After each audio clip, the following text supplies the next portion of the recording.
நெல்லை கவின் ஆணவ படுகொலை வழக்கில் சுர்ஜித்தினுடைய தாய் கிருஷ்ணகுமாரியினுடைய ஜாமீன் மனு தற்போது தள்ளுபடி செய்யப்பட்டு இருக்கிறது.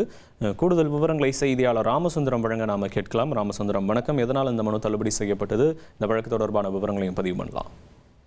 கவின் ஆணவ படுகொலை வழக்கு தொடர்பான விசாரணையானது நெல்லை மாவட்ட வன்கொடுமை தடுப்பு சிறப்பு நீதிமன்றத்தில் நடைபெற்று வருகிறது. இந்த வழக்குல மூன்றாவது நபராக குற்றம் சாட்டப்பட்ட அந்த சுர்ஜித், அதாவது முதல் நபராக கைது செய்யப்பட்ட அந்த சுர்ஜித்தினுடைய தாயார் முன்னாள் உதவி ஆய்வாளர் கிருஷ்ணகுமாரி கடந்த சில நாட்களுக்கு முன்பு கைது செய்யப்பட்டார். இந்த சூழல்ல அவர் ஜாமீன் கோரி கடந்த 29ஆம் தேதி நெல்லை மாவட்ட வன்கொடுமை தடுப்பு சிறப்பு நீதிமன்றத்தில் மனு தாக்கல் செய்திருந்த நிலையில அந்த மனு மீதான விசாரணை தொடர்ந்து நடந்து வருகிறது.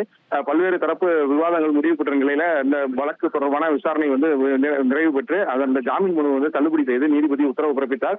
ஏற்கனவே இந்த வழக்குல இவர் தலைமறைவாகி இருந்து இவர் நீதிமன்றத்திலையும் காவல் நிலையத்திலையும் ஆஜராகாமலும் கைது செய்யப்படாமலும் இருந்தார். இவர் வெளியே வந்தால் சாட்சியங்களை கலைப்பதற்கு ஏதுவாக இருக்கும். அதனால இவருக்கு ஜாமீன் கொடுக்கக்கூடாது என பாதிக்கப்பட்ட தரப்புல வாதாடப்பட்டது.